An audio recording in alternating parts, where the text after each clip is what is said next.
It's time. A number of deaths allegedly linked to e-cigarettes in the United States has led to concern over the safety of vaping. So today the industry is launching a campaign to try to reassure millions of vapers in the UK that it's a safe alternative to smoking. Breakfast, Graham Satchell reports. Milwaukee's health department issued an alert telling people to stop using those e-cigarettes immediately. It's being described in America as an epidemic. That's now 27 deaths linked to vaping in 22 states. Every day, a new report of someone dying or being hospitalized. This is the illicit market for THC vape oil. This undercover report shows why. Backstreet stalls selling fluid laced with cannabis. Guaranteed to not kill you. Asterisk. Most of the reported deaths have been linked to vaping unregulated, homemade cannabis oil, and the panic now gripping America has prompted the UK vaping industry to act. Today they've started a print campaign in national newspapers. It says what's happening in America couldn't happen here because the UK industry is tightly regulated. We feel that it's really important that the general public and vapers can be reassured that the products they're buying here in the UK are safe to consume and that they're dealing with facts and not fiction. Vaping in the UK is controlled by an EU directive. All liquids have to be tested and registered. There are restrictions on advertising and selling to under 18s. But as time goes on, there are also scientific studies starting to suggest that vaping can cause some damage.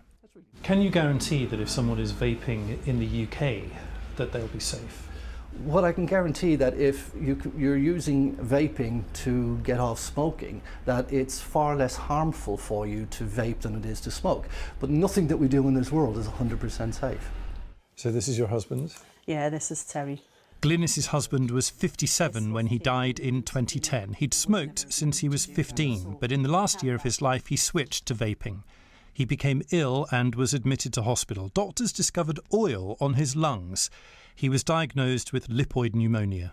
His lungs obviously were damaged through the smoking, but using the e-cigarette, he was very susceptible to pick up other things, and I think that was, how can I put it, the straw that brought the camel's back, as far as like, so yes, in effect, at the end of the day, it was the oil, the e-cigarette that done it. It killed him.